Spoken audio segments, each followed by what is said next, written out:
হরে কৃষ্ণ। সকলের চরণে জানাই সশ্রদ্ধ প্রণিপাত। আপনাদের সবাইকে জানাই দৈনিক গীতামৃতের 234তম পর্বে সুস্বাগতম, কৃষ্ণপ্রীতি এবং শুভেচ্ছা।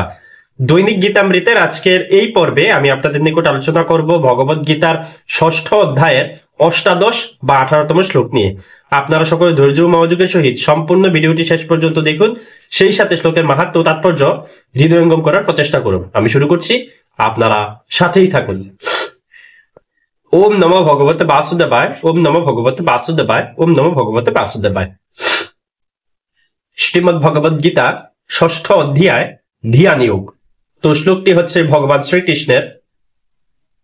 ওম ইয়দা বিনিয়তম চিত্তম আত্মন্যেবাবতিষ্ঠতে নিস্পৃহ সর্বকামেভ্যো ইয়ুক্ত ইত্যুচ্যতে তদা।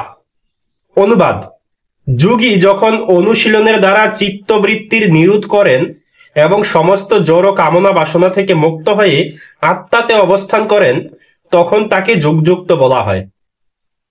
এই শ্লোকে ভগবান বলল যে যোগী হচ্ছে যখন অনুশীলনের মাধ্যমে চিত্তবৃত্তির যে নিরোধ সেটা তিনি সম্পন্ন করেন, অর্থাৎ ইন্দ্রিয়কে দমন করেন বা মনকে দমন করতে তিনি সমর্থ হন, এবং তিনি হচ্ছে জড়জগতের যত সমস্ত কামনা বাসনা সেগুলো থেকে তিনি মুক্ত হয়ে আত্মার মধ্যে অবস্থান করেন, ভগবানে অবস্থান করেন, তখনই তাকে বলা হয় যোগযুক্ত ব্যক্তি। যোগযুক্ত হওয়া যায়, এই বিষয়টা আমরা দেখলাম। তো এই শ্লোক সম্বন্ধে শ্রীল প্রভুপাদের মন্তব্য আমরা তাৎপর্য থেকে দেখে নিই। তাৎপর্য: সাধারণ মানুষের কার্যকলাপের সঙ্গে যোগীর কার্যকলাপের পার্থক্য এই যে যোগী যৌন সঙ্গ আদি সব রকমের জড়জাগতিক কামনা বাসনা থেকে বিরত থাকেন। যথার্থ যোগীর মনোক্রিয়া এত সংযত যে তিনি কোন রকম জাগতিক বাসনার দ্বারা বিচলিত হন না। কৃষ্ণ ভাবনাময় ভগবত ভক্ত স্বাভাবিকভাবেই এই উৎকৃষ্ট অবস্থা প্রাপ্ত হন। সেই সম্বন্ধে শ্রীমদ্ ভাগবতে 9ম স্কন্ধ 4র্থ অধ্যায় এবং অষ্টাদশ থেকে 20তম শ্লোকে বলা হয়েছে, স বৈ মনঃ কৃষ্ণ পদার বিন্দয়র বচাংসি বৈকুণ্ঠ গুণানুবর্ণনে করৌ হরের মন্দির মার্জনাদিষু শ্রুতিম চকারাচ্যত সৎকথোদয়ে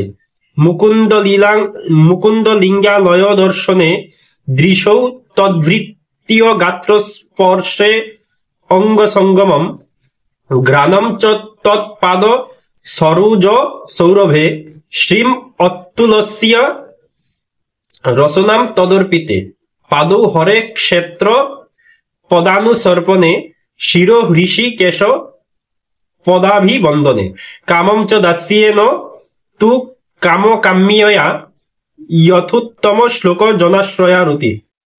মহারাজ অম্বরীশ সর্বপ্রথমে তার মনকে ভগবান শ্রীকৃষ্ণের চরণারবিন্দের ধ্যানে মগ্ন করেছিলেন। তারপর ক্রমান্বয়ে তিনি তার বাণী ভগবান শ্রীকৃষ্ণের অপ্রাকৃত লীলা বর্ণনায় নিয়োজিত করেছিলেন। তার হস্ত দ্বারা তিনি ভগবানের মন্দির মার্জনা করেছিলেন। তার শ্রবণ ইন্দ্রিয় দ্বারা ভগবানের লীলা শ্রবণ করেছিলেন। তার চক্ষু দ্বারা ভগবানের অপ্রাকৃত রূপ দর্শন করেছিলেন এবং তার গাত্রের দ্বারা তিনি ভগবত ভক্তকে আলিঙ্গন করেছিলেন।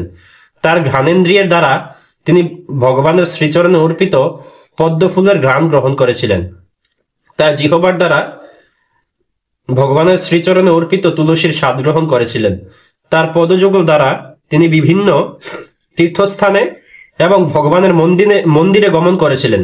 তার মস্তকের দ্বারা তিনি ভগবানকে প্রণতি নিবেদন করেছিলেন এবং তার সমস্ত কামনাকে তিনি ভগবানের সেবা সম্পাদনের উদ্দেশ্যে নিয়োজিত করেছিলেন। এই সমস্ত অপ্রাকৃত কর্মগুলি শুদ্ধ ভক্তেরই যোগ্য সেবা। নির্বিশেষবাদীদের পক্ষে এই ধরনের অপ্রাকৃত অবস্থার কথা অনুমান করা অসম্ভব হতে পারে, কিন্তু কৃষ্ণ ভাবনাময় ভক্তের পক্ষে তা অত্যন্ত সুগম এবং ব্যবহারিক, যা মহারাজ অম্বরীশের কার্যকলাপের বর্ণনা থেকে স্পষ্ট বুঝতে পারা যায়। নিরন্তর স্মরণের দ্বারা মন যতক্ষণ না ভগবান শ্রীকৃষ্ণের চরণে একাগ্র হচ্ছে, তখন পর্যন্ত এইরকম দিব্য ভগবত সেবা করা সম্ভব নয়। ভক্তিমার্গে এই সমস্ত বিহিত কর্মগুলিকে বলা হয় অর্চন, অর্থাৎ সমস্ত ইন্দ্রিয় ভগবানের সেবায় নিয়োজিত করা। মন ও ইন্দ্রিয়গুলিকে কোনো না কোনো কর্মে অবশ্যই নিযুক্ত করতে হয়। কর্ম থেকে বিরত হয়ে মন ও ইন্দ্রিয়গুলিকে সংযত করা কোনো মতেই সম্ভব নয়। তাই সাধারণ মানুষের পক্ষে, বিশেষ করে যারা সন্ন্যাস আশ্রম গ্রহণ করেন, তাদের জন্য পূর্ববর্ণিত বিধি অনুসারে ইন্দ্রিয়গুলিকে ও মনকে ভগবানের সেবায় নিয়োজিত করাই ভগবত প্রাপ্তির যথার্থ পন্থা। ভগবত গীতায় একে যুক্ত বলে বর্ণনা করা হয়েছে। তো এই বিষয়টা আমরা বুঝতে পারলাম। সকলে ভালো থাকুন, সুস্থ থাকুন, আমাদের সাথেই থাকুন। হরে কৃষ্ণ।